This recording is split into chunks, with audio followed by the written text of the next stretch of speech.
Welcome back. સમાચારોમાં આગળ વાત કરીએ. રાજકોટમાં પણ સ્કૂલ વાન અને રિક્ષા ચાલકોની હડતાલ. આરટીઓ અને પોલીસની કાર્યવાહીને લઈ હડતાલ પર ઉતર્યા સ્કૂલ વાન ચાલકો. આજથી સ્વૈચ્છિક હડતાલ પર ઉતર્યા. ભગવતસિંહ ગાર્ડનમાં તમામ સ્કૂલ વાહન ચાલકો એકત્ર થયા. 20 સ્પીડમાં ફેરફાર કરી 40 સ્પીડ કરવા માંગ કરાઈ.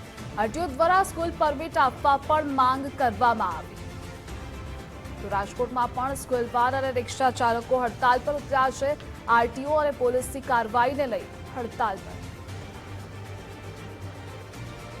સુરતમાં પણ સ્કૂલ વાન અને રિક્ષા ચાલકો હડતાલ પર ઉતર્યા છે. સુરતની મોટાભાગની સ્કૂલોમાં હડતાલ છે. સ્કૂલ વાન ચાલકોની હડતાલથી વાલીઓમાં પણ એટલો જ રોષ છે. વાન ચાલકોએ ભાડામાં 200 રૂપિયાનો વધારો કર્યો. વાન ચાલકો પોતાની મનમાની કરી રહ્યા હોવાનો આરોપ પણ લાગ્યો છે. આરટીઓ અને ટ્રાફિક વિભાગની કાર્યવાહીના વિરોધમાં હડતાલ પર ઉતર્યા છે. સ્કૂલ વાન અને રિક્ષા ચાલકોની રાજ્યભરમાં હડતાળ છે. ત્યારે ઠેર ઠેર વિરોધ પ્રદર્શન કરવામાં આવી રહ્યું છે. સ્કૂલ વાન અને રિક્ષા ચાલકો વિરોધ પ્રદર્શન કરી રહ્યા છે, જેના કારણે વિદ્યાર્થીઓ હેરાન પરેશાન થયા છે. તો બીજી તરફ વાલીઓની ચિંતામાં પણ વધારો થયો છે. આરટીઓ અને ટ્રાફિક વિભાગની કાર્યવાહીના વિરોધમાં તેઓ હડતાલ પર છે. વાન ચાલકો પોતાની મનમાની કરી રહ્યા છે તેવા આરોપો પણ લાગેલા છે. તો વાન ચાલકોએ ભાડામાં 200 રૂપિયાનો ધરખમ વધારો કરી દીધો છે. હડતાળથી વાલીઓમાં પણ એટલો જ રોષ છે. તો સુરતમાં પણ એ જ દ્રશ્યો સામે આવ્યા છે. રાજકોટમાં પણ એ જ દ્રશ્યો છે. રાજ્યભરમાં સ્કૂલ વાન અને રિક્ષા ચાલકો મેદાને આવ્યા છે. પોતાની માંગ ન સંતોષાય ત્યાં સુધી ઉગ્ર આંદોલનની ચીમકી પણ તેઓએ ઉચ્ચારી છે. સ્કૂલ વાન અને રિક્ષા ચાલકોની હડતાલ કે જેના કારણે વિદ્યાર્થીઓ હેરાન પરેશાન થઈ રહ્યા છે. હાલમાં જ વેકેશન ખુલ્યું છે અને શિક્ષણની શરૂઆત થઈ છે, ત્યારે વિદ્યાર્થીઓને હાલાકી પડી રહી છે. બીજી તરફ વાલીઓની ચિંતામાં પણ બમણો વધારો થયો છે આ હડતાલના કારણે. સુરતની મોટાભાગની સ્કૂલોમાં હડતાલ છે, જેના કારણે સ્કૂલ વાન ચાલકોની હડતાલથી વાલીઓમાં રોષ પણ એટલો જ છે. વાન ચાલકોએ મનમાની કરી રહ્યા છે તેવા આરોપો પણ લગાવવામાં આવ્યા છે. 200 રૂપિયાના ધરખમ વધારો પણ કરી દેવામાં આવ્યો છે ભાડામાં. તો વાન ચાલકો પોતાની મનમાની કરે છે તેવા આક્ષેપો પણ થયેલા છે. આરટીઓ અને ટ્રાફિક વિભાગની કાર્યવાહીના વિરોધમાં હડતાલ પર ઉતર્યા છે. સ્કૂલ વાન અને રિક્ષા ચાલકોની રાજ્યભરમાં હડતાલ છે.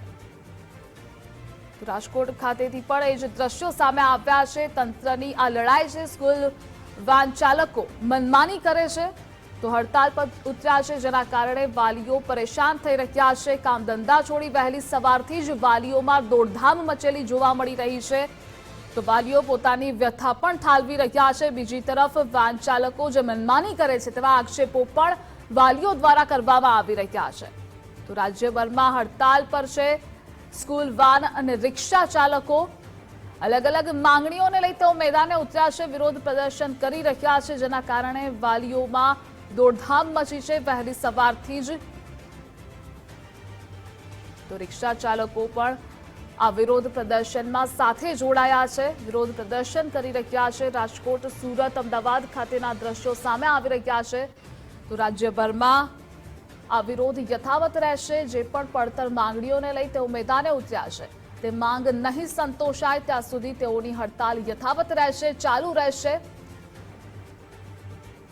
તો બીજી તરફ વાલીઓ પણ હેરાન થઈ રહ્યા છે. આ હડતાલના કારણે વાન ચાલકો મનમાની કરે છે, ભાડામાં પણ ધરખમ વધારો કરી દીધો છે. અને આજ મુદ્દે આપણી સાથે સંવાદદાતા સુરતથી રાકેશ બ્રહ્મભટ્ટ જોડાઈ ગયા છે. રાકેશ, એક તરફ વાલીઓ ચિંતામાં મુકાયા છે, વાલીઓની મુશ્કેલીમાં વધારો, બીજી તરફ વાન ચાલકો અને રિક્ષા ચાલકો હડતાલ પર ઉતર્યા છે.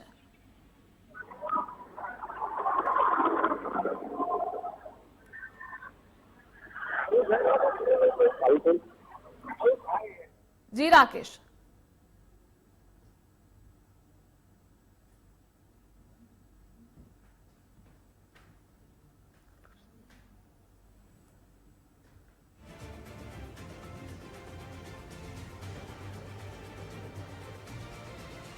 જી રાકેશ, સુરતમાં પણ રિક્ષા ચાલકો, વાન ચાલકો હડતાલ પર ઉતર્યા છે. બીજી તરફ વાલીઓની ચિંતામાં વધારો.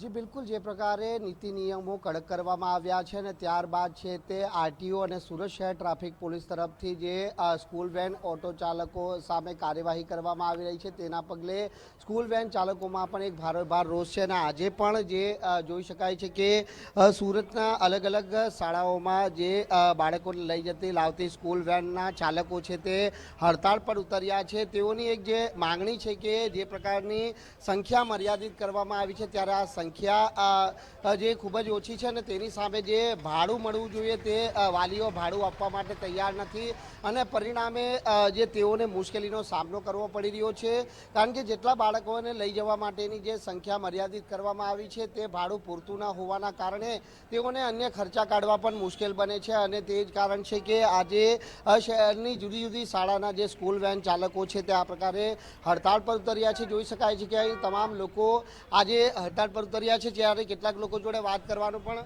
પ્રયત્ન કરીશું। કેટલા વાગ્યાથી હડતાળ પર? હવે સવારથી આજે હડતાળ પર છે। માંગણી છે આ પોલીસવાળા જરા હેરાન બહુ કરે છે, એટલે ખાસ કરીને આરટીઓ અને પોલીસ તરફથી જે હેરાનગતિ કરવામાં આવે છે તેવી વાત છે તે કરવામાં આવી રહી છે। જો કે મીડિયા સાથે વાતચીત કરવામાં ક્યાંક ને ક્યાંક સ્કૂલ વેન ચાલકો છે તે કચકાઈ રહ્યા છે। ખાસ કરીને શહેરની જુદી જુદી શાળાઓમાં જ્યારે સ્કૂલ વેન ચાલકો આ પ્રમાણે હડતાળ પર ઉતર્યા છે તેના પગલે જે વાલીઓને પણ ક્યાંક મુશ્કેલી પડી રહી છે। વાલીઓ સવારથી જ જાતે પોતાના વાહનોમાં બાળકોને શાળાએ મૂકવા માટે આવી રહ્યા છે। મહત્વનું છે કે અગાઉ પણ જે શહેર ટ્રાફિક અને આરટીઓ તરફથી એક સંયુક્ત મિટિંગ યોજવામાં આવી હતી અને આ મિટિંગની અંદર સ્કૂલ વેન ચાલકોને પણ જે મિટિંગમાં બોલાવવામાં આવ્યા હતા।